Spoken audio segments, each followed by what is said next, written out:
La Universidad Técnica Nacional presenta Sapere Aude con Jacques Sagot Martino.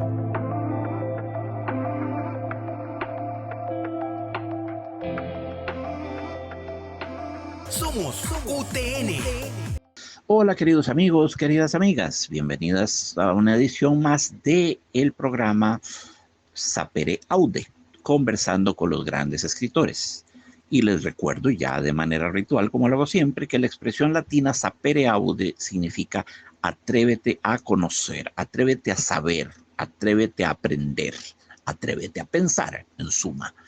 Aude, ten la audacia de, ¿verdad? Aude, ten la audacia de pensar. Sapere o de saber, de aprender, en suma. Es un desafío, por lo tanto, ¿verdad? Es un reto. La frase está planteada como un reto. Atrévete a, ten la audacia de aprender.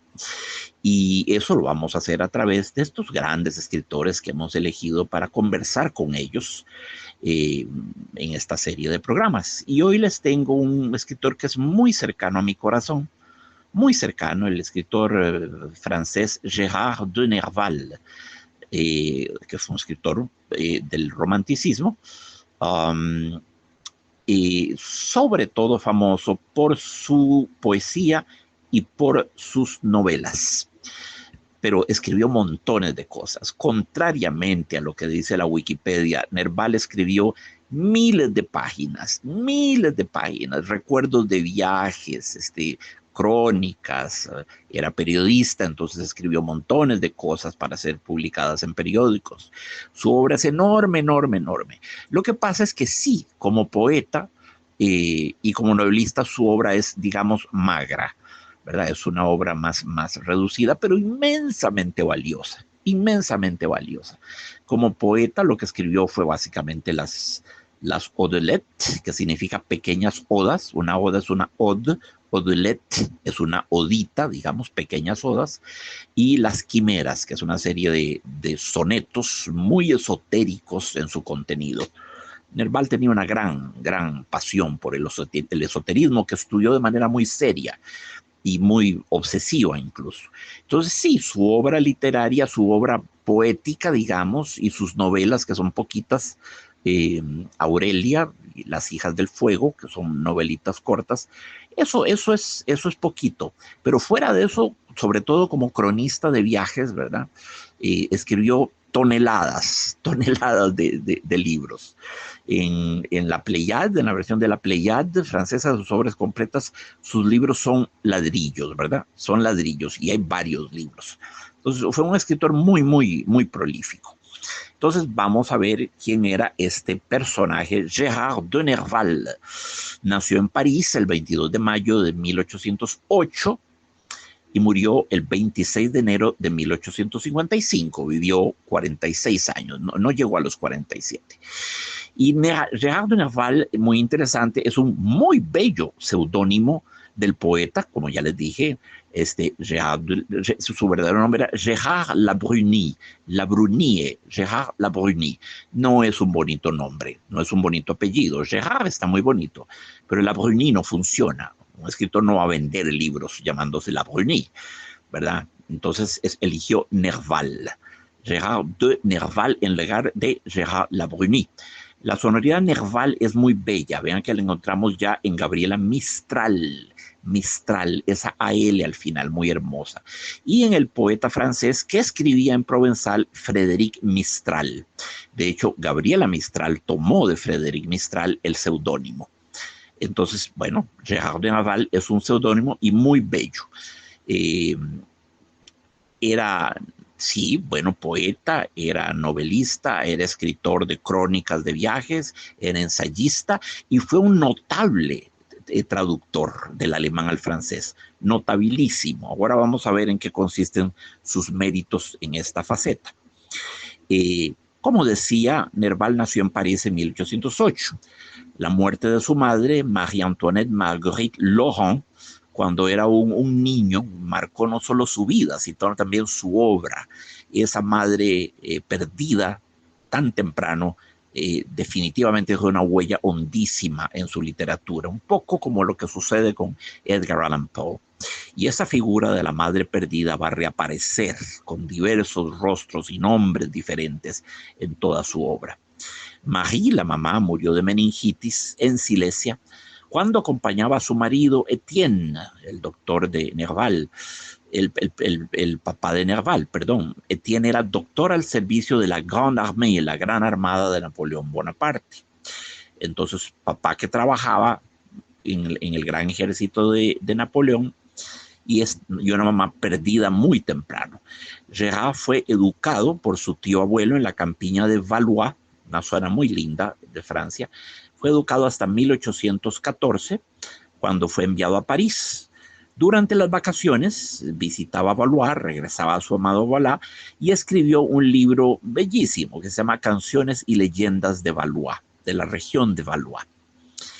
Entre 1826 y 1827, siendo muy joven, por el amor de Dios, muy joven, tradujo del alemán el Fausto de Goethe, una traducción muy personal, digamos que inexacta, pero muy creativa, ¿verdad?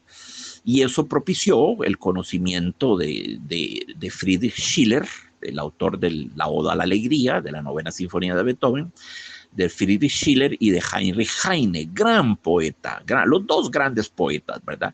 Heinrich Heine lo recordamos sobre todo como el autor de los poemas que Schumann musicalizó, los puso en música, montones de poemas de Heinrich Heine, docenas de poemas de Heine fueron puestos en música por Robert Schumann, el gran compositor alemán.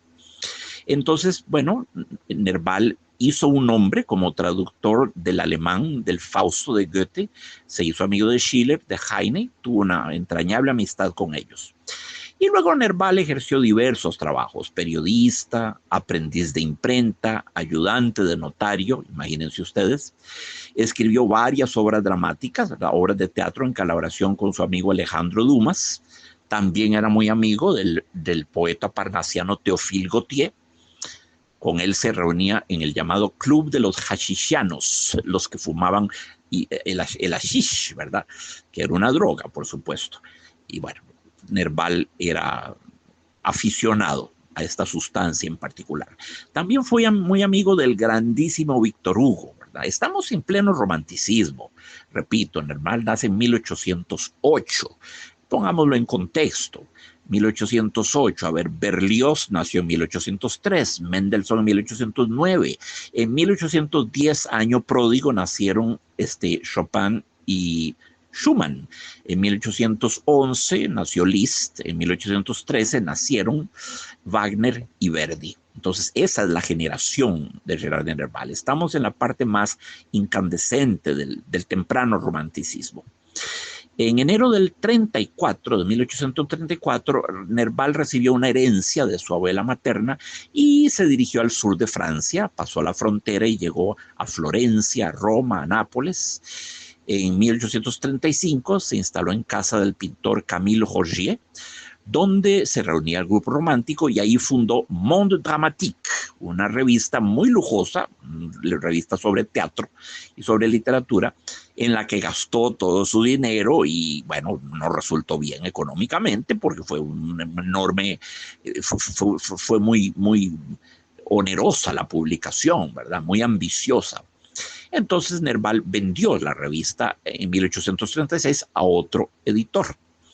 Pasó entonces a trabajar en el periodismo, estuvo en Bélgica con Théophile Gautier, de nuevo gran escritor parnasiano.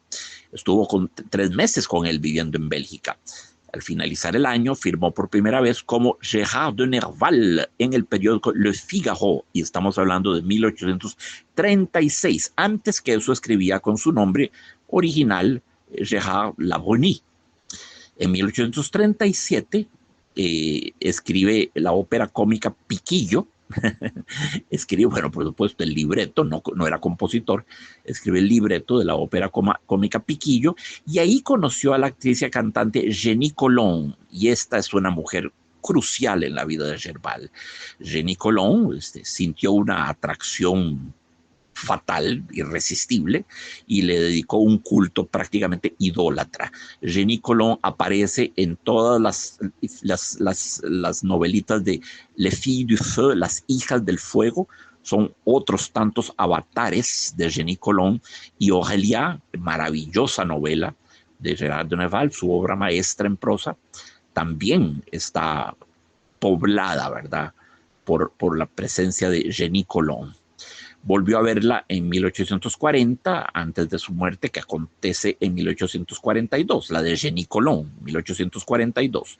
La pérdida de la mujer amada trastornó a Nerval, que tenía problemas mentales, desde siempre los tuvo. En el año 1838 viajó a Alemania, que era un país que lo fascinaba, lo atraía profundamente, y se comprende, ¿verdad? Con Dumas fue a Alemania, ¿verdad? En noviembre estuvo en Viena, donde conoció a la gran pianista Marie Pleyel, que era de la familia de los fabricantes de los legendarios pianos Pleyel, que eran los mejores pianos de la época, eran pianos franceses, pianos de cola, eran los pianos que tocaba Chopin, por supuesto, y Liszt, ¿verdad?, entre miles de otros. Bueno, primera crisis de locura que sufre Gerard de Nerval el 23 de febrero de 1841. Lo cuidó Marie de Saint-Colombe, de la Casa de Salud Saint-Colombe, fundada en 1785. Sucedió una cosa terrible. El día 1 de marzo de 1841, Jules Janin, un periodista, publicó un artículo necrológico sobre él en el periódico Los Debates, Le Debat, diciendo que había muerto, lo cual lo afectó mucho a Nerval, le dolió muchísimo. Tuvo una segunda crisis el 21 de mayo, apenas 2 meses después de la primera, 1841, y lo internaron esta vez en la clínica del doctor Blanche. ¿De qué padecía Nerval? Bueno, todo parece indicar, amigos, que Nerval padecía de sífilis. Sífilis ya en su estado terciario, ¿verdad? La sífilis comienza manifestándose por, bueno, el clásico chancro sifilítico, pasa, se supera, ¿verdad?, y da la impresión engañosa y terrible de que la enfermedad ha sido superada, pero años después reaparece bajo la forma de una serie de manchitas, de pequeñas úlceras de la piel, sobre todo en el torso, en el tórax, ¿verdad?, manchitas como de color entre dorado y café. Desaparecen también, la enfermedad vuelve a engañarnos, haciéndonos creer que ya está superada, pero cuando reaparece años después en su fase terciaria, ya ataca directamente el cerebro y provoca una absoluta devastación neurológica, provoca la esquizofrenia. La afasia, la incapacidad para hablar, el mutismo, la parálisis de diversos miembros, es terrible. Ya cuando entra en su fase terciaria es terrible la sífilis. Ese calvario lo vivió Schubert, lo vivieron Schumann, Donizetti, Van Gogh, Guy de Maupassant y sí, Gerard de Nerval. Muy bien. A finales de 1842, durante una de sus mejorías de estas crisis esquizoides, Nerval viajó a Oriente, pasando por Alejandría, El Cairo, Beirut, Constantinopla, Malta, Nápoles. Los reportajes que hizo los publicó en 1844 y los reunió en un libro que se llama Voyage en Orient. Esto es 1851, Viaje a Oriente. En Siria estuvo a punto de casarse con la hija de un jeque y en Beirut se enamoró de la muchacha drusa llamada Salerna. Por el norte de África, en el Cairo, compró una esclava javanesa. Y sí, se podían comprar los esclavos en esa época. Una esclava que venía de Java. No duró mucho eso. Gerard la liberó poco después. Me alegra poder decirlo, porque la sola noción de comprar un esclavo es tan aberrante, ¿verdad?, tan perverso y tan atroz para nuestra moderna sensibilidad, pero pongamos las cosas en contexto. En esa época era perfectamente lícito tener esclavos, ¿verdad? Dijo, para que no juzguemos de manera excesivamente severa a Nerval, eso era parte de las costumbres de la época. Bueno, la salud de Nerval, su salud mental se siguió deteriorando, y estos exóticos viajes no contribuyeron a ella. lo extenuaron, ¿verdad? Su esquizofrenia tendió a agudizarse. Nerval viajó mucho, viajó por todo el mundo. Era uno de esos hombres uno de esos espíritus que asumen que cambiando de castillos va uno a cambiar de fantasmas, que la vida va a ser siempre mejor en otro lado. Entonces son trotamundos, se desplazan por todas partes, son peregrinos de diversas mecas, ¿verdad? Sí, la frase viene de Jean Cocteau, que nos decía, no por cambiar de castillos va uno a cambiar de fantasmas. Los fantasmas lo van a seguir a uno, los mismos, sea que sea el castillo donde uno esté. Y así Nerval, entre el 44 y el 47, esos 3 años, viajó a Bélgica, a los Países Bajos y a Londres, donde conoció al gran novelista Charles Dickens. Sí, claro, el autor de Oliver Twist, de David Copperfield, de Great Expectations, gran novelista, de los grandes novelistas del siglo XIX, perdón. Serían Dickens, Flaubert, Solá, Benito Pérez Galdós, ¿verdad? Y claro, los rusos, Dostoyevsky, Tolstoy, ¿verdad? Esos son los grandes novelistas del siglo XIX. El siglo XIX fue un gran siglo para la novela, gran siglo. Entonces, importante este encuentro entre Gérard de Nerval y Charles Dickens. En la Bohemia parisina, que era el ambiente, el hábitat natural de Nerval, nuestro poeta se convirtió en una persona extravagante, escindido, ¿verdad? Como partido en dos, una especie de esquizofrenia o de trastorno de personalidad múltiple, escindido de sí mismo, ¿verdad? Estaba la realidad y él al otro lado de la realidad. Todo esto se refleja en la continua tensión de contrarios que se manifiesta en su obra. Un tema recurrente en la obra de Nerval es el tema del otro, del doppelganger, el otro, ¿verdad? La dúplica, Dr. Jekyll y Mr. Hyde, el otro. Nerval padecía de una afección que se llama autoscopia. Autoscopia es cuando uno se ve a sí mismo en otros. Uno ve a otros y cree que es uno mismo. Vean qué complicado, ¿eh? Vean cuán tortuoso, cuán atormentador tiene que haber sido esta condición. Autoscopia, verse a uno en los otros, se reconoce uno. Pero ¿qué haces ahí, Jack? Y es el otro, ¿verdad? Es el otro. Pero uno se ve duplicado en todos los demás. Esto tiene que ser enloquecedor, ¿verdad?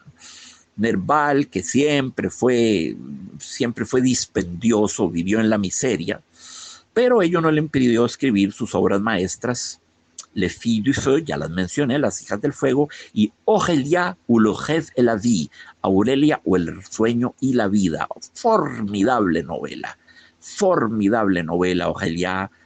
La palabra es haunting, una novela que nos obsesiona, donde justamente cuando uno la lee, Nerval logra borrar la línea limítrofe entre el sueño y la vigilia. Entonces, grandes segmentos de la novela uno no sabe si está en el mundo de los sueños o en el mundo de la realidad de la vigilia. Eso es parte de la magia de este libro, su ambigüedad. No sabemos nunca en qué estadio de la conciencia está, si está soñando, si está reproduciendo visiones oníricas o si está en la realidad.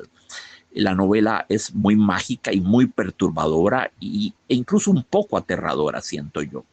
Aurélia ou le rêve et la vie es su obra maestra de la prosa, ¿verdad? Muy bien, Gérard de Nerval fue durante toda su vida un espíritu atormentado y sí, en los últimos años, que fueron los más fecundos, sufrió tremendos trastornos nerviosos, depresión, sonambulismo y ya la fatal esquizofrenia. Y eso lo llevó a temporadas en varios hospitales psiquiátricos, en donde lejos de curarse aumentaba su locura, leyendo libros de ocultismo, de cábala y de magia, pero también escribiendo muy hermosamente. La prosa de Nerval es bellísima.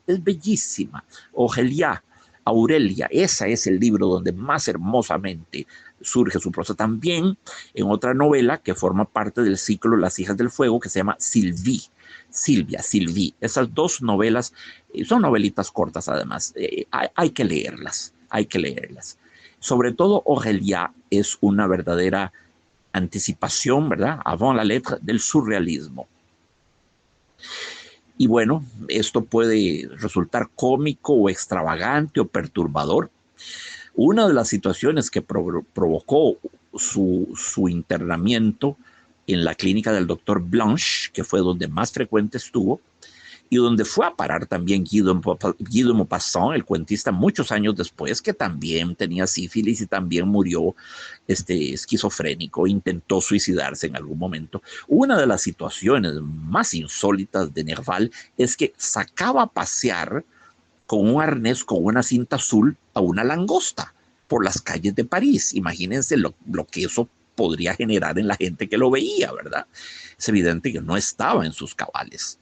Bueno, todos estos sucesos, unidos a sus problemas económicos, evidentemente gastó muchísimo dinero en esos viajes tan ambiciosos.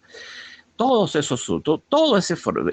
proceso de deterioro mental, de esquizofrenia, ¿verdad?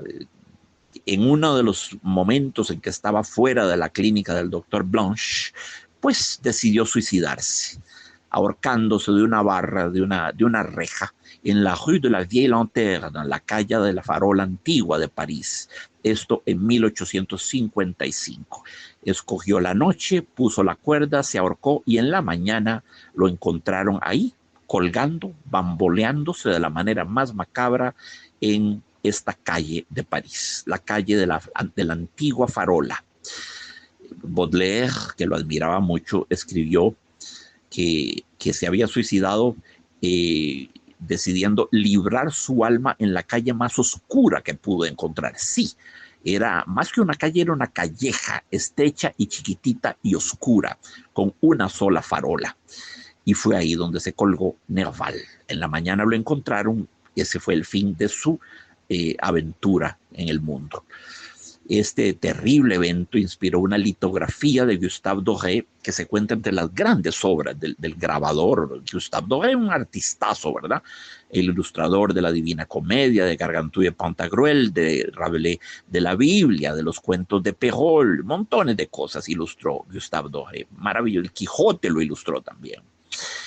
Bueno, Gerard de Nerval está enterrado en el famoso cementerio parisino de Père Lachaise, rodeado de toda suerte de celebridades, porque ahí está todo el mundo.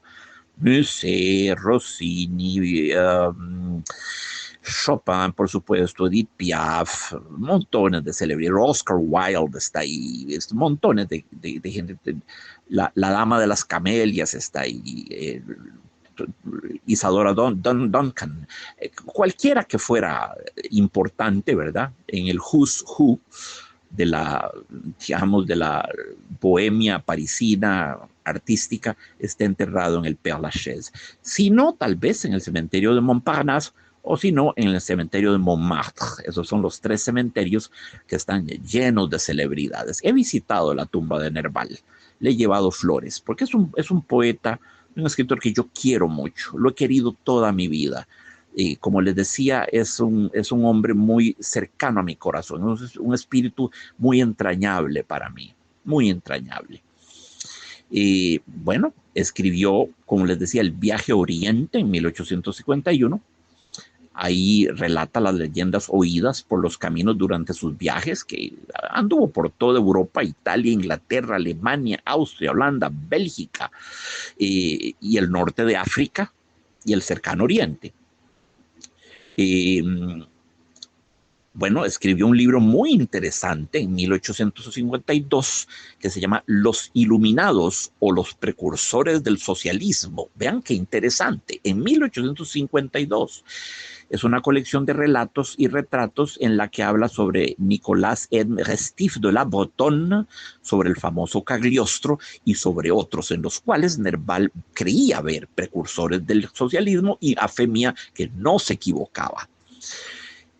Ya les hablé de Las hijas del fuego, Les filles du feu, de 1854, que es una galería de retratos femeninos en los que el autor invoca el amor, por supuesto. Les decía que Aurelia, de 1855, es un clásico que influyó enormemente en los surrealistas. El autor nos narra aquí su viaje, ¿verdad?, del brazo de la locura, pasando del sueño a la vigilia, y asomándose a los abismos de su alma. Luego, ya les había mencionado, Las Quimeras de 1854, tiene el famoso soneto El desdichado, así lo titula en español, El desdichado, está en francés, pero lo titula El desdichado. En uno de sus últimos poemas, llamado Epitafio, intuyó ya su inminente muerte. Evidentemente que la venía madurando, que ya había tomado la decisión de quitarse la vida. Y en Epitafio nos dice, y es aterrador, nos dice: a ratos vivo alegre, igual que un lirón, este poeta loco, amador e indolente, y otras veces sombrío, cual clitandro doliente. Cierto día una mano llamó a su habitación, y era la muerte. Entonces él suspiró: señora, dejadme urdir las rimas de mi último soneto. Después cerró los ojos, acaso un poco inquieto ante el frío enigma, para aguardar su hora. Dicen que fue holgazán, errátil e ilusorio, que dejaba secar la tinta en su escritorio. Lo quiso saber todo y al final nada ha sabido. Y una noche de invierno, cansado de la vida, dejó escapar el alma de la carne podrida y se fue preguntando: ¿para qué habré venido? Ese es el poema Epitafio. Me conmueve profundamente. Aquí donde estoy, si me vieran, estoy erizado de oír todo esto tan tremendo, ¿verdad? El poeta que no ha terminado su último soneto y viene la muerte a visitarlo, ¿verdad? Y le ruega: señora, déjame poner el último punto a mi postrer soneto. Pero se va diciendo: ¿para qué vino? ¿Verdad? ¿Para qué vine? ¿Para qué habré venido?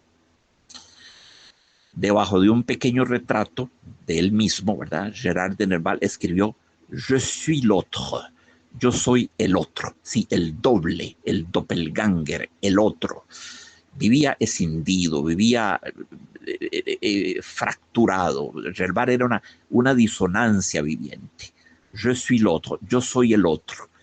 Vean ustedes aquí cómo se manifiesta la esquizofrenia de manera palmaria, ¿verdad? Nerval ejerció una influencia inmensa sobre Marcel Proust, sí, En busca del tiempo perdido, y sobre Antonin Artaud, el autor del teatro y su doble, ¿verdad? Sabemos que Marcel Proust leyó profundamente su obra y algo de la sonoridad de Nerval se oye en La recherche du temps perdu.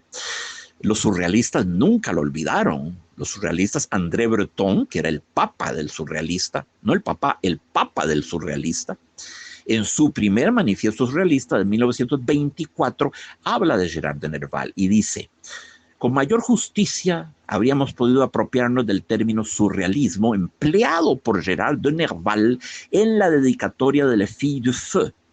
Efectivamente, parece que Nerval conoció de maravilla el espíritu de nuestra doctrina surrealista, mucho más que Guillaume Apollinaire, que solo conoció la letra. Guillaume Apollinaire conocía la letra, pero Nerval estaba imbuido del espíritu del surrealismo. Nerval era un surrealismo avant la lettre, antes del advenimiento propiamente dicho del término en su acepción oficial, entre comillas, ¿verdad? De noche que Breton decididamente lo reivindica como un escritor surrealista mucho antes del advenimiento, casi 100 años antes del advenimiento del surrealismo. Ramón Gómez de la Serna, el autor de Las Greguerías, formidable escritor español de la generación del 98, escribió un retrato del autor, un portrait, una semblanza del autor, y el gran Humberto Eco reconoció que Nerval fue el autor que más había admirado y leído en toda su vida.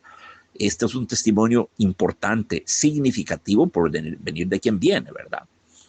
Grande Gerard de Nerval, grande, un artista completamente adelantado a su época, pero muy adelantado a su época. Escribió montones de cosas, como les dije, pero yo lo que recomiendo es Las Odelettes de 1834, obra de juventud, pequeñas odas, Odelettes, ¿verdad?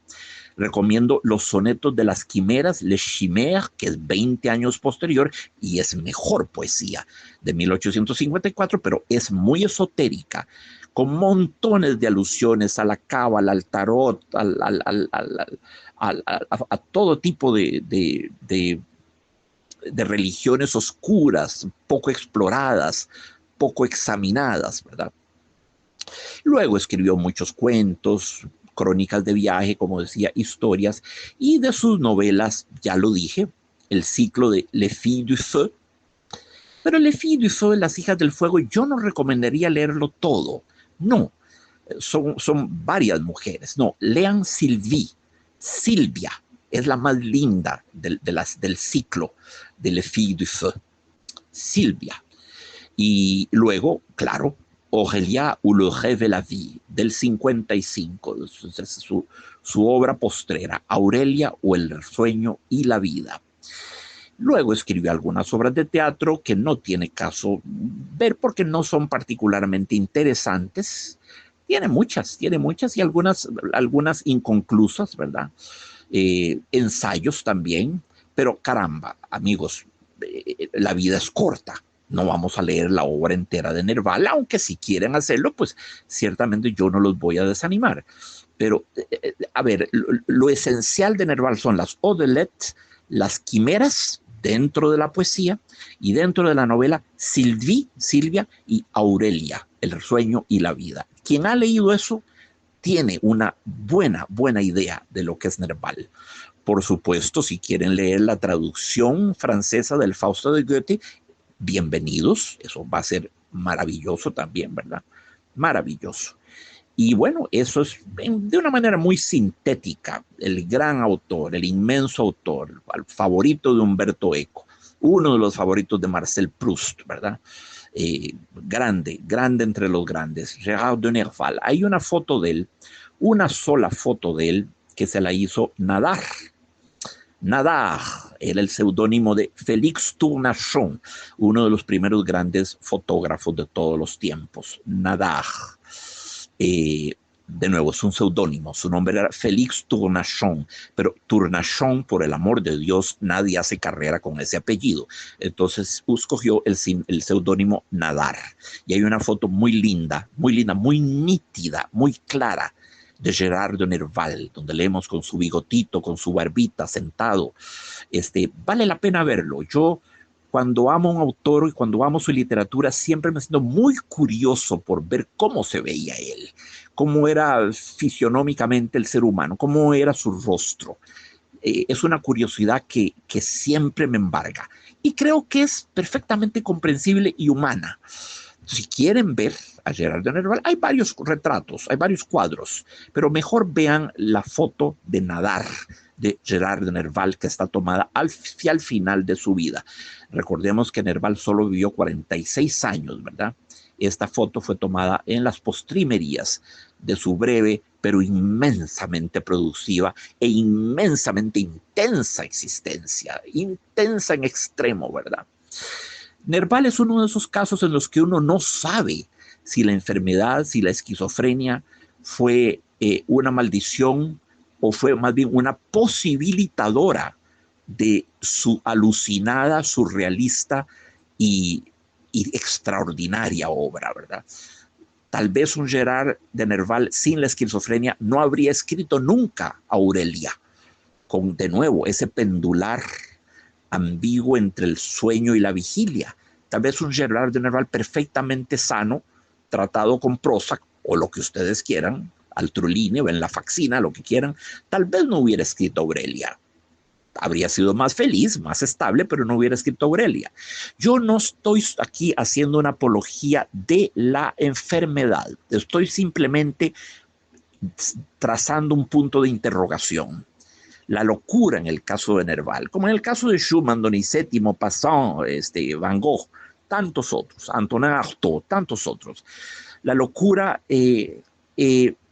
fue un impedimento, fue una cosa que privó a Nerval de haber sido más grande, de lo muy grande que ya es como escritor, ¿verdad? Lo disminuyó, fue un obstáculo terrible, abortó su creación literaria, o la locura fue más bien la proveedora de la materia prima onírica, alucinada, delirante, que permitió esas poesías y esas novelas tan extraordinarias, tan fantásticas, tan perturbadoras. Levanto un enorme punto de interrogación, no lo sé, no tengo la respuesta a esa pregunta que para mí es inmensa.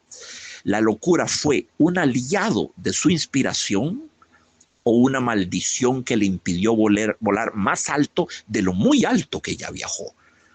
Dejo la pregunta abierta, no tengo respuesta. Es una cosa que me ha fascinado toda la vida, porque lo mismo tendríamos que decir de Robert Schumann, que es uno de los compositores que más he interpretado como pianista y más cercano a mi alma, ¿verdad? Lo mismo aplicaría con Schumann. La locura posibilitó esa música extraordinaria como venida del país de los sueños, o fue más bien un tremendo obstáculo, una, una una lápida sobre su ser que le impidió crecer más. Pero uno se dice, bueno, es que Schumann ya es inmenso. ¿Para qué necesitaba crecer más? No, no se puede crecer más que Schumann. Y tampoco se puede crecer más que Nerval, ¿verdad? No veo cómo podría haber sido mejor de lo que fue. Pero ahí les dejo la pregunta. E insisto, no tengo respuesta.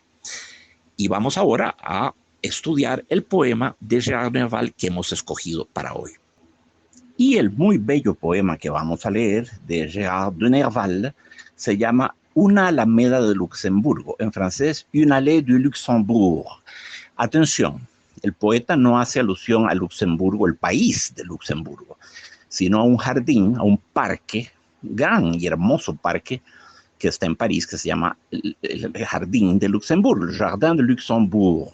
Es un museo, por una parte, y contigo al museo hay un parque muy hermoso, con alamedas, árboles, estupendos monumentos, uno es de la Croix, y del pintor de la Croix, maravilloso, y un monumento a Baudelaire, hay un monumento a George Sand, al poeta José María Dredd, y hay uno a Chopin. Es un lugar bellísimo, en la zona parisina que se conoce como Quartier Latin, el barrio latino. Entonces es a ese jardín, a ese parque, al que hace alusión Gérard de Nerval con Una Alameda de Luxemburgo. Voy a leerlo en francés primero, para que oigan ustedes cómo suena en el idioma original. Une allée du Luxembourg. Et là passé, la jeune fille vivait presque comme un oiseau, à la main une fleur qui brille, à la bouche un refrain nouveau.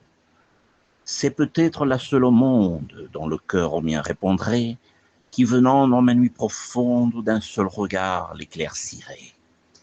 Mais non, ma jeunesse est finie, adieu doux rayon qui m'a lui, parfum, jeune fille, harmonie, le bonheur passé, il a fui. Vamos a leerla una vez más en francés. Une allée du Luxembourg. Et là passé, la jeune fille vivait presque comme un oiseau, à la main une fleur qui brille, à la bouche un refrain nouveau. C'est peut-être la seule au monde dont le cœur au mien répondrait, qui venant dans ma nuit profonde d'un seul regard l'éclaircirait.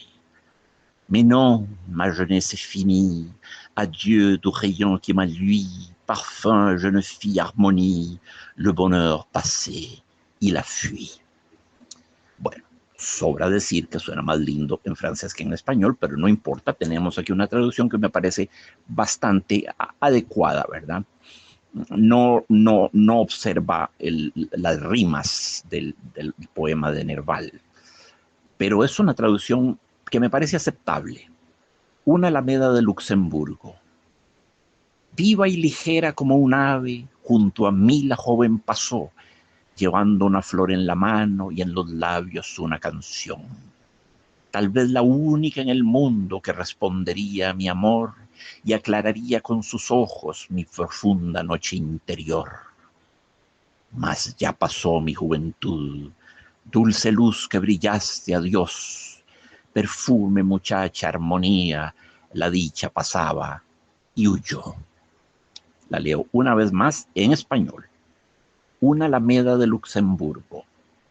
Viva y ligera como un ave, junto a mí la joven pasó, llevando una flor en la mano y en los labios una canción. Tal vez la única en el mundo que respondería a mi amor y aclararía con sus ojos mi profunda noche interior. Mas ya pasó mi juventud, dulce luz que brillaste, adiós. Perfume, muchacha, armonía, la dicha pasaba y huyó. Son 3 estrofas, queridos amigos, de 4 versos cada estrofa. Es decir, 3 cuartetos o 3 cuartetas, a veces lo llaman 3 cuartetos. Viva y ligera como un ave, junto a mí la joven pasó. Muy bien. En este caso, llevando una flor en la mano, llevando una flor en la mano, y en los labios una canción. Muy bien. En la traducción al español, el poema oscila entre versos de 9 sílabas y versos de 8 sílabas. Este tipo de verso, cualquier verso por debajo de 8 sílabas, inclusive las 8 sílabas, es lo que se llama arte menor. Y por encima de 9 sílabas, inclusive 9 sílabas y hasta 12, es lo que se llama arte mayor. El verso corto es considerado arte menor, el verso largo arte mayor. Pero esto no hay que tomarlo en un sentido cualitativo, sino puramente cuantitativo. Hay poemas con versos muy cortos, a veces versos monosilábicos, lo crean ustedes o no, que son muy bellos y son tan bellos como el que más. Entonces, esta no es una apreciación, no es un juicio de valor, es un juicio de cantidad, arte mayor y arte menor. En este caso, estamos en el límite, ¿verdad? Entre arte mayor y arte menor, versos de 8 o de 9 sílabas. La versión en español trata de observar la rima, en algún momento lo consigue o se aproxima a ello, ¿verdad? Pero en general no. Pero es una linda traducción, es una traducción acompasada, tiene musicalidad, tiene ritmo, tiene eufonía, lo que tantas veces hemos hablado. Eufonía, de sonar bien, como hay eugenesia, nacer bien, eutanasia, morir bien, eufonía es lo que suena bien, es el contrario de disfonía. Disfonía es algo malsonante, algo disonante, algo agrio para los oídos, ¿verdad? Ofensivo para los oídos. Eufonía, disfonía. Es un poema muy, muy eufónico. Son 3 entonces estrofas de 4 versos cada una.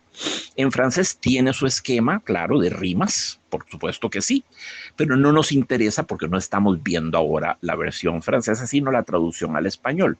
Y en la traducción hay apenas un asomo de rima y nada más, nada más. Muy bien. Una Alameda de Luxemburgo. Estamos en el Parque de Luxemburgo y más concretamente en una alameda viene siendo un caminito que se abre entre árboles altos, en este caso álamos, y sí hay muchos álamos en Luxemburgo, efectivamente, en este jardín. Entonces un trillo, un sendero rodeado de álamos. Viva y ligera como un ave, junto a mí la joven pasó. Atención, viva y ligera como un ave. Ya la sola, aquí, viva y ligera como un ave es un símil. ¿Ah? Recuerden la diferencia fundamental, queridos amigos, que hay entre un símil y una metáfora. Si yo digo la mujer o la joven era un ave, estoy haciendo una metáfora. Si yo digo, si la joven era como un ave, ¿verdad? Ese como, esa partícula conectiva, ¿verdad? Que establece la comparación, entonces es lo que se llama un símil. Yo puedo decir, tus labios son como fresas silvestres, es un símil, el como, un segmento copulatorio, ¿verdad? Que pone en contacto una cosa con otra. Tus labios son como fresas silvestres, es un símil. Pero puedo prescindir del como, de la partícula conectiva, y decir las rosas, las fresas frescas de tus labios, las fresas silvestres de tus labios, o las rosas frescas de tus labios. No tengo que usar el como, no tengo que usar tus labios son como fresas silvestres. Entonces el poema se abre con un símil, viva y ligera como un ave, viva y ligera y ave. Ya estamos hablando de algo muy fugaz, muy efímero, muy liviano, muy volátil, algo que pasa y deja apenas como una estela visual, ¿verdad?, ante nosotros. Viva y ligera como un ave. De nuevo, estamos en el régimen de lo que es casi ingrávido, lo que casi no tiene peso, algo que pasa de manera muy fugaz. Viva y ligera como un ave, junto a mí la joven pasó.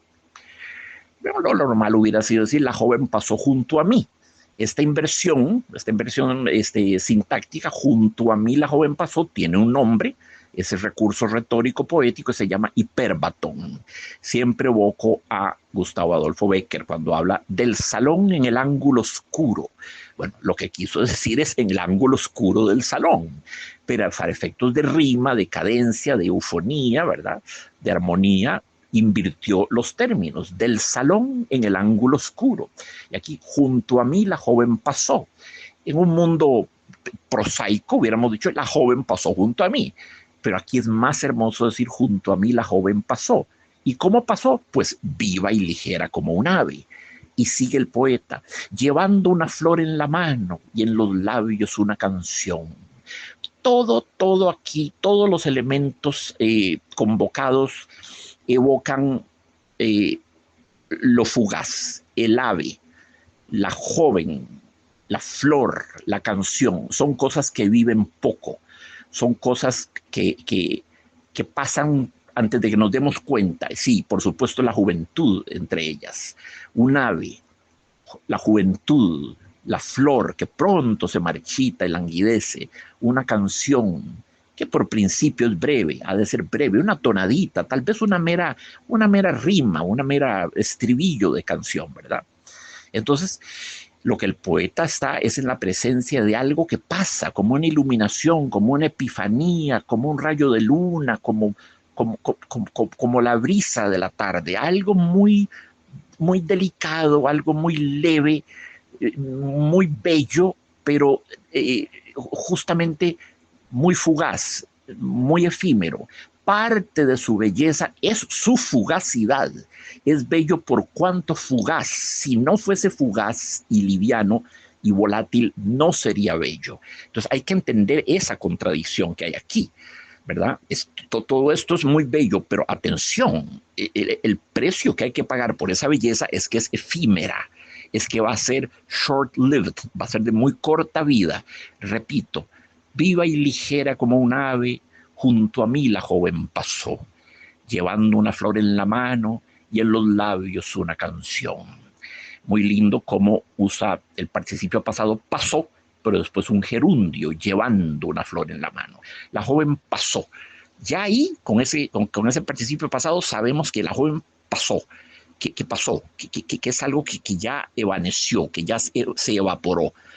Pero mientras pasaba, iba llevando, eso sí le da más densidad al tiempo, más permanencia, llevando una flor en la mano y en los labios una canción. Es una joven que pasa con una florcita en la mano y que va cantando algo. Alegre, despreocupada, linda, hermosa, de una manera sencilla. No está viendo pasar a Madame Pompadour, ni a María Antonieta, ni a la duquesa de Polignac. No, es una niña, es una muchachita que pasa por el parque, como tantas aves que llegan al parque, ¿verdad? Y con la flor hay una relación de metonimia entre ave y flor, porque las flores, muchas aves andan picando las flores, ¿verdad? Pajaritos que polinizan las flores, que pican en sus cálices, que se alimentan de sus semillas, las pasan a otras corolas, a otros cálices. Entonces hay una una metonimia entre ave y flor. Son dos términos que se pertenecen. Las aves van a estar cerca de las flores cerca de las aves, y aún sobran los poetas que han dicho que las flores son como aves inmovilizadas. Aves que se han quedado inmóviles y están ahí pegadas a la rama del árbol o de la planta. Son aves que se han quedado congeladas, por así decirlo. Y estamos hablando, puesto que evocamos la flor, de aves multicolores o de colores muy intensos, de un solo color, pero muy intenso, ¿verdad? Como una flor. Entonces, ave y flor son términos análogos. El ave evoca la flor evoca al ave, ¿verdad? Y ahí se mete el tercer elemento, que es el cuarto elemento, que es la canción. Hay 4 elementos aquí: un ave, una joven, una flor y una canción. Los 4 están íntimamente relacionados, ¿verdad? Interrelacionados. La joven es como un ave, ¿verdad? Ya eso lo sabemos, pero resulta que esa joven que es como un ave lleva una flor en la mano, y la flor es como como otra ave, por así decirlo, y en los labios una canción. Y podemos decir que una canción es también como una ave, a tal punto que hay un famoso lied de Mendelssohn, Félix Mendelssohn Bartholdy, nace en 1809, muere en 1847, gran compositor del romanticismo, un lied, es decir, en alemán, una canción muy hermosa que se llama justamente En alas de la canción. En alas de la canción, así se llama, el lied más famoso de Mendelssohn, prácticamente el único que se escucha de él. Se oyen muchos líderes de Schubert, de Schumann, por supuesto, pero de Mendelssohn solo ese prácticamente. Entonces, claro, en alas de la canción, donde Mendelssohn establece una analogía entre canción y ave, puesto que la canción vuela, ¿podemos decir que las canciones vuelan? Claro que sí vuelan. La canción es la producción de ondas sonoras, es decir, ondas mecánicas que se esparcen y que se propagan a través de esa superficie que es el aire, esa superficie de propagación que es el aire, ¿verdad? En una cámara de vacío, como esas que se fabrican en la NASA, por ejemplo, para hacer experimentos, donde se succiona, se extrae todo el aire de la cámara de vacío, no hay sonido.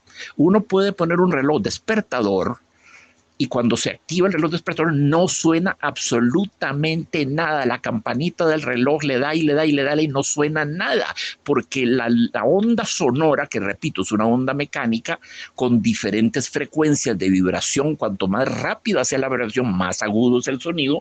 Cuanto más lenta sea la onda vibratoria, más grave es el sonido, pero poco importa, esa vibración, que es la sonoridad, no tiene superficie para propagarse.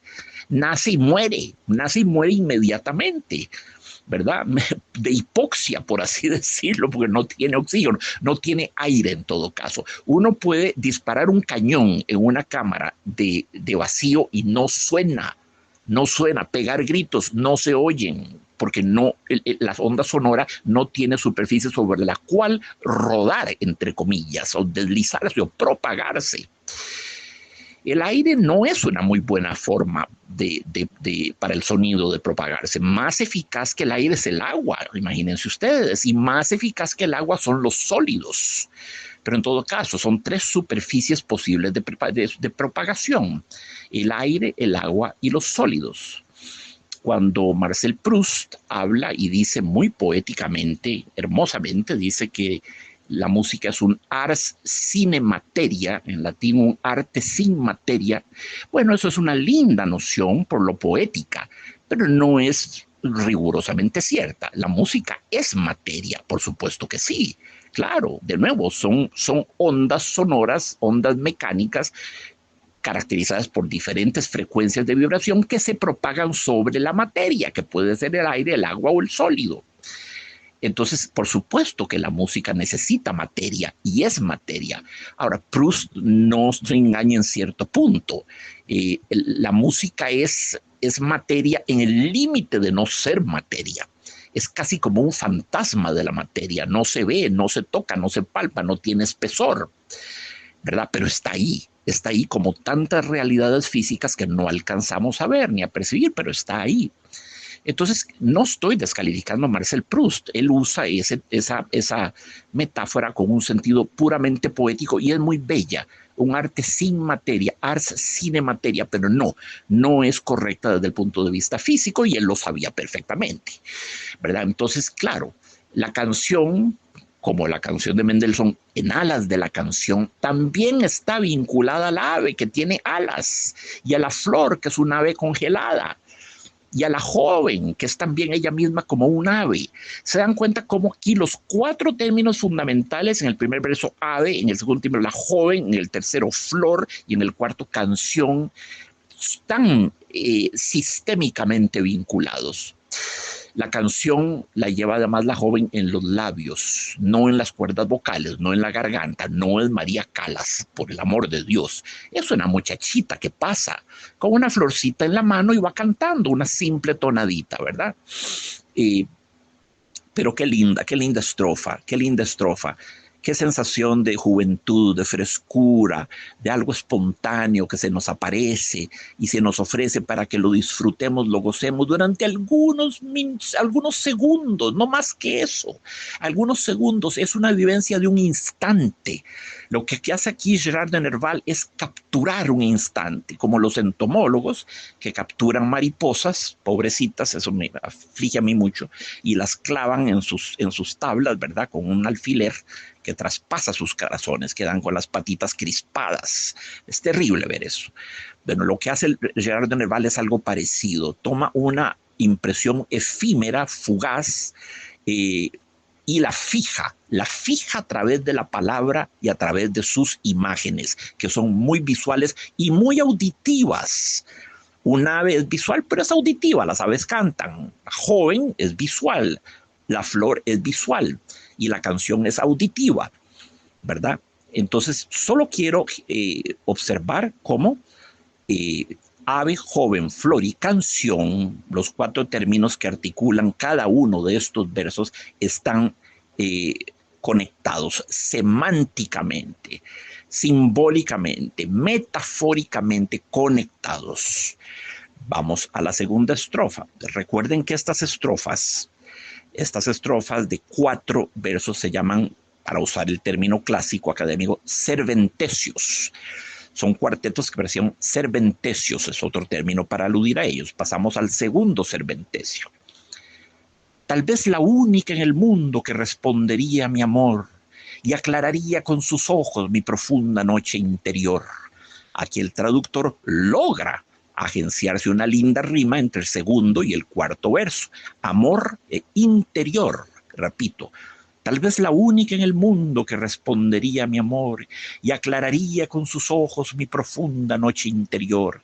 Las formas verbales respondería, aclararía en condicional, ¿verdad? Ella tal vez respondería a mi amor si tan solo algo sucediese, pero no sucede eso. Y aclararía con sus ojos, sí, aclararía si tan solo se diera la condición X, Y o Z, pero no se da esa condición. Entonces, la estrofa está llena de inherente, de implícita melancolía. Tal vez la única en el mundo. Cuán triste. Es tal vez la única en el mundo, no hay otra, es esta muchacha que lleva en los labios su canción y en la mano su flor, y que aparece un ave. Esta muchacha es potencialmente la única en el mundo que respondería a mi amor, no hay otra. Y esa muchacha única tiene esa especificidad, esa singularidad que la distancia de todas las otras, que la distingue de todas las otras, que ella respondería a mi amor y que ella aclararía con sus ojos mi profunda noche interior. El poeta Gerard de Nerval, no me gusta la expresión hablante lírico, de hecho la detesto.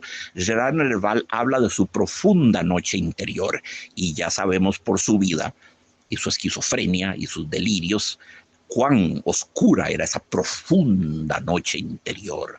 Profunda, linda palabra, porque profunda, que es un adjetivo, es y suena profunda. Ahí el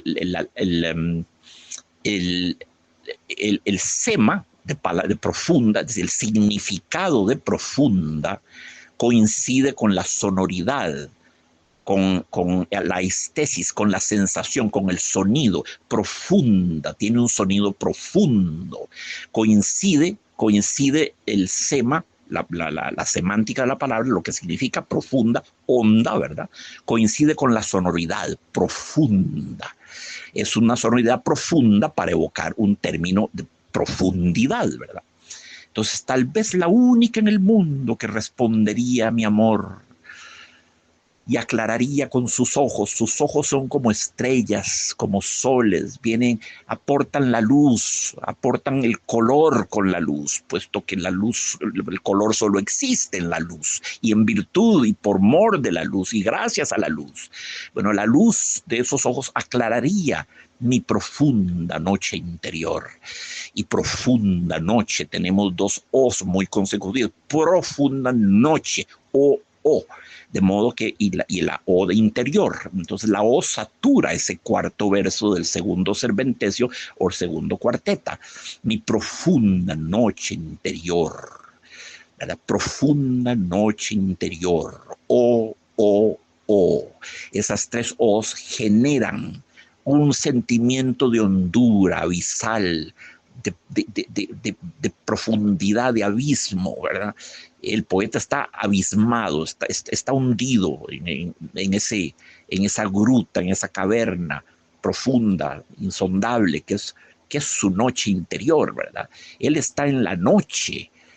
La mujer, la muchacha trae el día, trae la luz y podría funcionar como, como un haz de luz que se abre su paso en medio de las tinieblas interiores del alma del poeta. Pero los verbos están en la forma respondería y aclararía, es decir, podría, tendría, en efecto, esta muchacha tiene la potencialidad de responder a mi amor y de aclarar con sus ojos mi profunda noche interior. Tiene la potencialidad, pero eso no significa que lo vaya a hacer. Podría haber hecho, es el dolor del futuro potencial, lo que podría haber sido. Si yo hubiese sido muy sagaz con las finanzas, podría haber llegado a ser un magnate como Elon Musk. Horrible ejemplo el que estoy proponiendo, pero no importa. Podría, lo que podría, ¿verdad? Sí, qué sé yo, si hubiese sido más cálido, más expresivo en mi vida, podría haber tenido un amor profundo, inmortal. Podría haber. No lo logré. El podría ya presupone que no lo logré. Podría haberlo hecho, podría, pero justamente podría por cuanto no lo hice. Las formas verbales sugieren que no lo logró. Sí, la muchacha podría haber respondido a su amor y podría haber aclarado con sus ojos mi profunda noche interior, pero no lo hizo. En las formas verbales respondería y aclararía, está implícita ya la frustración. Es algo que no sucedió, tanto más doloroso cuanto que tenía la potencialidad para hacerlo, pero no lo fue. Y pasamos al tercer serpentecio. Mas ya pasó mi juventud, dulce luz que brillaste a Dios, perfume, muchacha, armonía, la dicha pasaba y huyó. Ah, cuán duro suena ese último participio pasado, y huyó, después de los puntos suspensivos. La dicha pasaba y huyó. Huyó. Una palabra aguda, corta, breve, acentuada, sin resonancia, sin pedal de la derecha. No es como nevermore, que se prolonga, es y huyó, seco, staccato, se fue, desapareció, evaneció. Es tremendo, ¿verdad? Es tremendo. Mas ya pasó mi juventud, el poeta se descubre ya generacionalmente desfasado con respecto a esta joven, ya no, ya ella es inalcanzable desde un punto de vista etario. Él ya es un hombre maduro, o viejo, o anciano. Bueno, Nerval murió a los 46 años, nadie es anciano a esas edades, pero bueno, tal vez la muchacha tenía 18. Por el amor de Dios, le llevaba, ¿cuánto? Le llevaba 28 años, ¿verdad? Si tenía 18, y no digamos que tuviera 17 o 16, no sabemos, es una joven.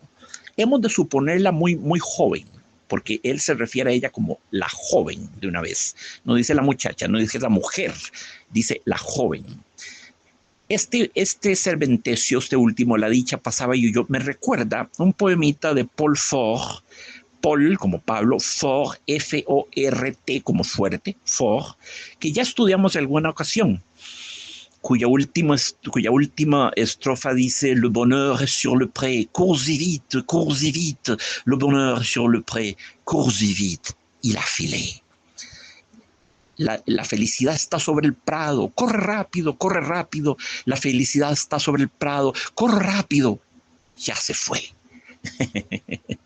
Entonces el poema termina así: la felicidad está sobre el prado, corre rápido, cours y vite.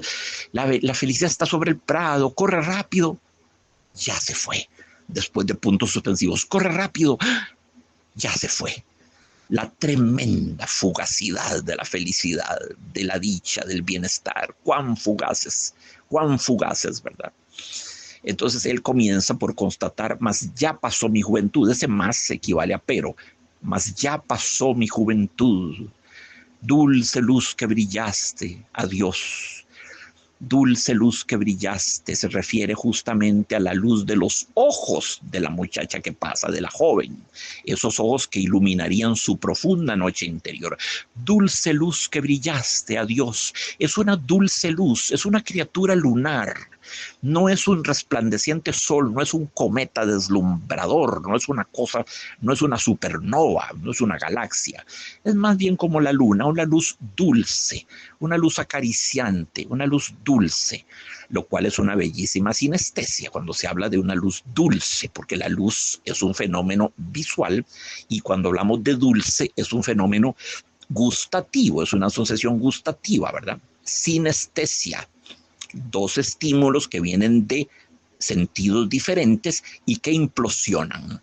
Cuando yo hablo de una dulce luz o cuando hablo de una dulce persona o de un dulce carácter, estoy usando sinestesias. Sinestesia, la partícula sin, que significa junto, de consuno, ¿verdad? De manera coordinada, sinérgica, bueno, sinergia es eso, sinergia, dos energías o más que convergen en un solo punto. Síntesis, simposio, sinagoga, sincronía, sinfonía, de fonos, sinfonía, sonar juntos. Eso es una sinestesia, es eso, dos sentidos o más que implosionan, por así decirlo. Como decía Baudelaire en uno de sus más famosos poemas de Las Flores del Mal, hay perfumes verdes como los oboes.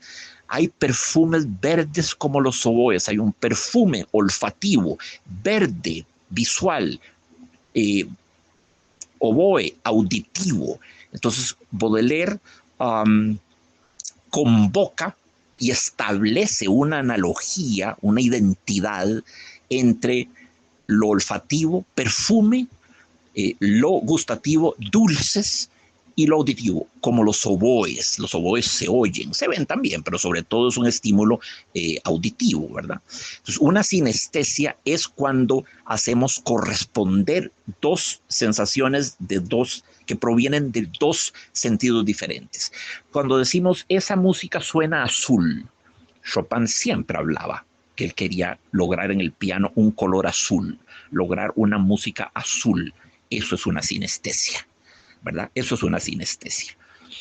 Cuando los chiquillos jugaban antes, ya hoy no juegan, lo que hacen es apretar botones y perillas en PlayStation, con lo que se hacen solipsistas, mecánicos, repetitivos, obsesivos, obesos, asociales, y etcétera, etcétera. Pero cuando los chiquillos jugábamos, un juego típico era, bueno, si María fuera una fruta, ¿qué sería? Si María fuera una melodía, ¿cuál sería? Si María fuera una tonalidad, ¿cuál sería? ¿La mayor, mi bemol, re menor? Si María fuera un color, ¿cuál sería? Si María fuera un sabor, ¿cuál sería? Si María fuera una heroína de la historia literaria, ¿cuál sería? Si María fuera una villana de la historia de la literatura, ¿cuál sería? Esos juegos que hacía uno eran esencialmente sinestésicos, sinestesias. Si Jack fuera un color, ¿cuál sería? ¿Verdad? Entonces, bueno, Jack soy yo quien les está hablando. ¿Cuál es el color mío? ¿Cuál es, no de mi piel, el color de mi alma, digamos, o de mi personalidad, o de mi voz? El color de una voz, eso se habla mucho, el color de una voz. Pavarotti tenía un color de voz privilegiado, bellísimo, un color de voz, el timbre, el color. Eso es una sinestesia porque, stricto sensu, hablando rigurosamente, los sonidos no tienen color. Pero cuando le asignamos un color al sonido, estamos creando una sinestesia entre experiencias auditivas y experiencias visuales, ¿verdad? La sonoridad azul que Chopin hablaba en el piano. Entonces, dulce luz es una sinestesia, por supuesto. Dulce luz que brillaste, adiós. Todo en este último estrofa es una despedida, y es una despedida para siempre. Dulce luz que brillaste, coma, una pausa muy importante, adiós. Esa pausa permite aislar la palabra adiós para que tenga más impacto. Dulce luz que brillaste, adiós. Perfume, muchacha, armonía. La dicha pasaba y huyó. Todavía cuando dice la dicha pasaba está usando el imperfecto, ¿verdad? Pasaba, la dicha pasaba, en aquellos bendecidos segundos, la dicha pasaba, pero en este instante ya huyó. En el instante, en el hic et nunc, en el aquí y ahora del poema, ¿verdad? En ese ílico, ipso facto, en ese momento ya huyó, desapareció. Así fue de fugaz. Perfume, muchacha, armonía. Ahí vuelve a convocar cosas muy lindas. Cuando habla de perfume, nos remite a la flor de la primera estrofa, del tercer verso, llevando una flor en la mano. Perfume, una flor, ¿verdad? Es que esta joven, esta muchacha es ave, es flor, es canción, es luz y es perfume y es armonía. Todo eso, y además es la dicha, es la aventuranza, es la felicidad, la beatitud. Repito, esta joven es muchas cosas, es un ave, es una flor, es una canción, es una luz, una dulce luz para ser más exactos, es perfume, es armonía y es la dicha. Y todo eso pasaba todavía, tiene cierto espesor, presupone un cierto segmento de tiempo, pero y huyó, y es una cosa muy puntual, como un acorde staccato para cerrar una pieza de música. Mas ya pasó mi juventud, dulce luz que brillaste, adiós. Perfume, muchacha, armonía. Qué importante armonía. La armonía que es el alma de la música, ¿verdad? Las diferentes tonalidades, los acordes o los arpegios se constituyen la armonía. Para que haya armonía, tiene que haber básicamente dos notas por lo menos, o tres o cuatro o mil, ¿verdad? A menos que alguien pueda, y esto es muy defendible, decir que con una sola nota ya hay armonía. Y sí, es cierto, porque una nota está constituida por armónicos, una octava, una quinta, una cuarta, etcétera, etcétera. Entonces, aún en una nota sola, ese sonido está hecho de armonía. Lleva implícito un enorme acorde, con montones de notas. Entonces, claro, armonía, la armonía como sinónimo de felicidad, ¿verdad? De dicha. La armonía, claro, lo contrario de la disonancia, la consonancia, la armonía, es decir, la paz, armonía, linda palabra que rima con melancolía, armonía, melancolía, linda noción, muy musical. Este poema es muy musical, ¿verdad? Comienza hablándonos de un ave que canta, habla de una canción muy concretamente y ahora habla de armonía. Este es un poema que convoca mucho lo auditivo y por otra parte también lo visual. Esos son los dos registros más intensamente convocados por el poema. Es un poema triste, pues por supuesto que es un poema triste porque es un poema de la pérdida y algo que se pierde sin que lo haya uno ni siquiera tenido.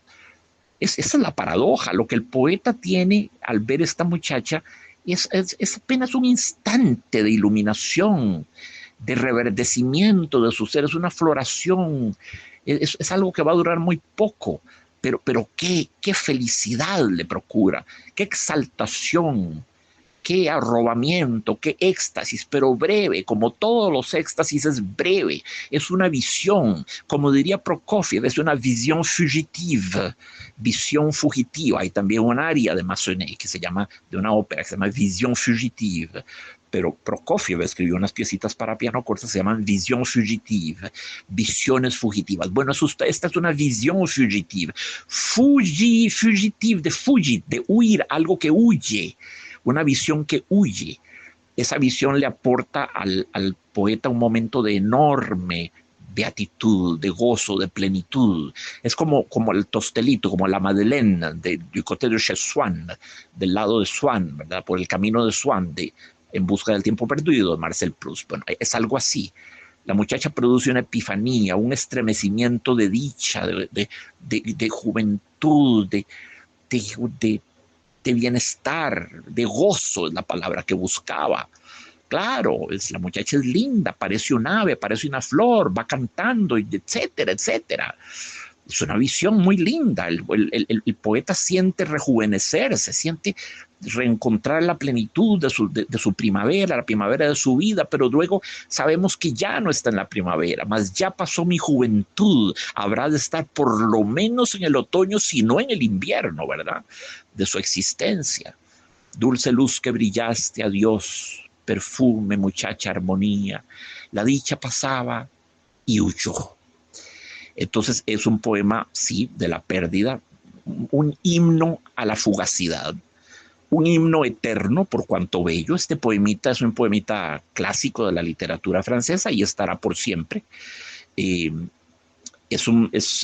Pero es, como diría Arthur Rimbaud, es una manifestación de lo que Rimbaud llamaba fijar vértigos, fixer de vertige, tomar un vértigo, el vértigo de la felicidad, el corazón que palpita, ¿verdad? Esa especie de ensanchamiento del ser, esa plenitud, ese gozo, ¿verdad? Ese momento de enamoramiento muy intenso, pero muy fugaz.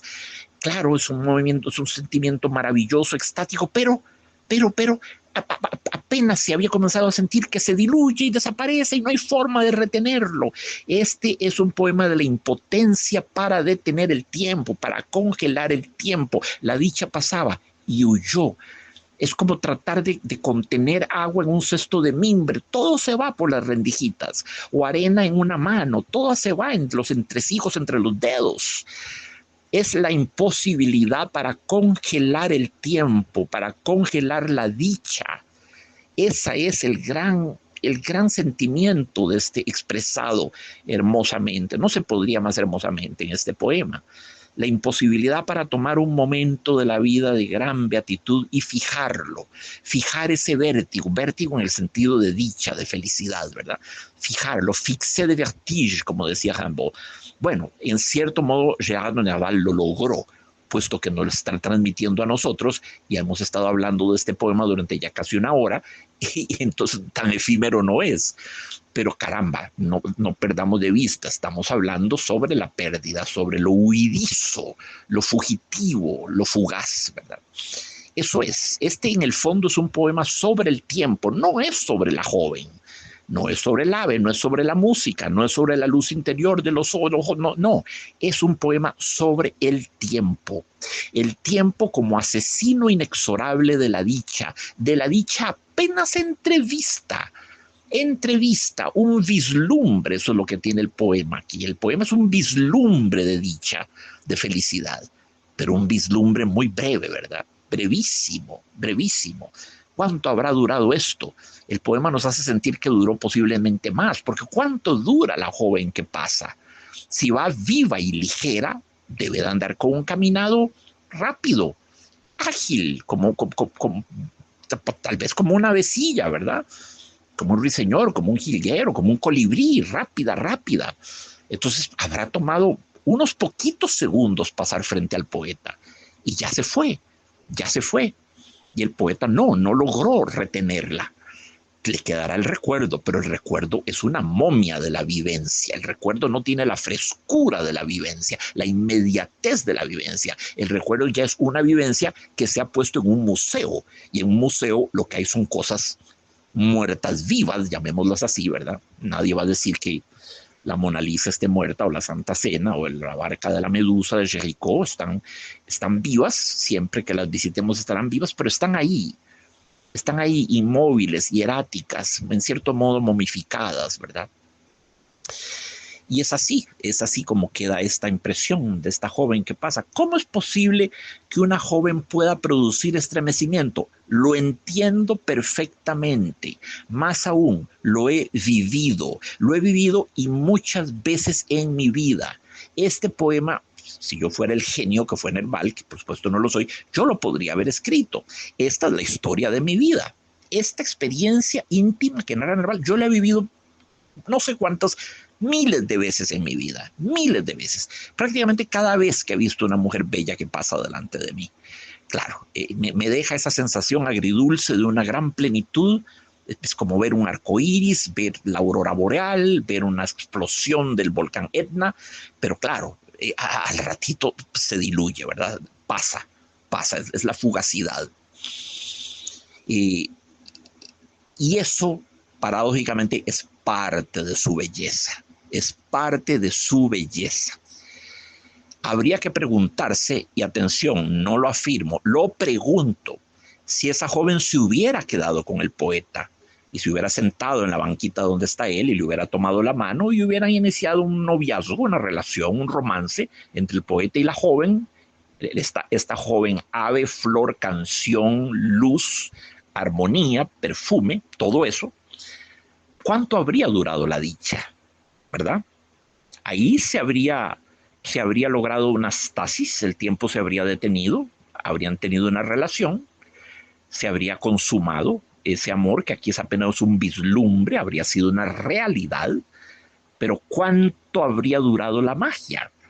Puesto que la magia en gran medida está hecha de fugacidad, ¿qué pasa cuando le quitamos la fugacidad de esa vivencia y se convierte en oficialidad, se convierte en rutina, en lo consuetudinario, se convierte en domesticidad, se convierte en algo que se ve todos los días? ¿Puede uno seguir siempre deslumbrado así, como con una epifanía, con una mujer con la que ha vivido 50 años? Tal vez sí, tal vez no. Ahí no tengo nada que decir, amigos. No me juzguen, por favor. No tengo nada que decir. No tengo respuesta a esto. Hay gente que vive 70 años junta y son inmensamente felices. Los hay que se casan volcánicamente enamorados y al mes siguiente se divorciaron. Entonces yo no tengo respuesta para esto. Me limito a lanzar una pregunta al desgaire. ¿Qué hubiera pasado si esta chica no fluye, no desaparece, no huye? ¿Qué hubiera pasado si se sienta con Gerard de Nerval e inician una relación? Uno lo desea. Uno naturalmente desearía que eso sucediera. En primer lugar, no habríamos tenido el poema. Porque el poema es un poema de la ausencia, de lo que se perdió, de lo que pasó, de lo que fluyó, no de la permanencia. No, este es un himno a la ausencia, a lo fugaz. Un himno que paradójicamente es como himno muy sólido, por el contrario, muy tangible. Aquí lo estamos de nuevo, tenemos una hora de estarlo leyendo y comentando. Pero ¿qué pasaría si se hubiese consumado ese amor? Si el deslumbramiento del poeta hubiese sido recíproco, por más que él le llevara 20 años a ella, que hubiese sido recíproco, ¿qué hubiera pasado?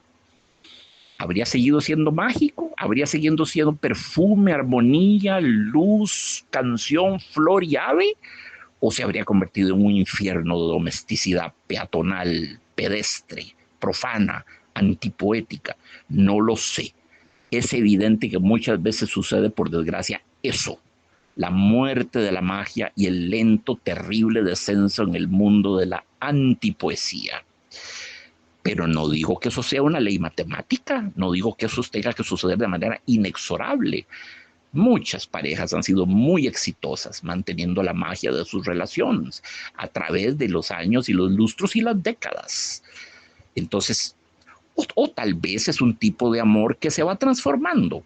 Tal vez ya no es tan fogoso como este, pero gana en otros aspectos, en hondura, en profundidad, en sinceridad, en intimidad. Bueno, eso es magnífico. Evidentemente, conforme la gente crece, el amor se va transformando. No se va perdiendo, se va transformando, va creciendo, va evolucionando, va madurando, va mutando, como todo en el mundo. Lo que está sometido, ¿verdad?, a las leyes del tiempo. Entonces, por eso me pregunto, ¿qué pasa si esta chica hubiera querido quedarse con Gerard de Nerval? ¿Qué hubiera sucedido? ¿La receta para la eterna felicidad? No estoy seguro. No estoy seguro, me limito a levantar un enorme punto de interrogación. Ustedes tendrán sus respuestas. En todo caso, este es el bellísimo poema que quería compartir con ustedes hoy. Une allée du Luxembourg, una alameda de Luxemburgo, de Gerard de Nerval, fascinante, fascinante escritor, fascinante poeta. El escritor predilecto de Umberto Eco, entre muchos otros grandes que lo tuvieron por predilecto. Amigos, un abrazo con todo el cariño del mundo.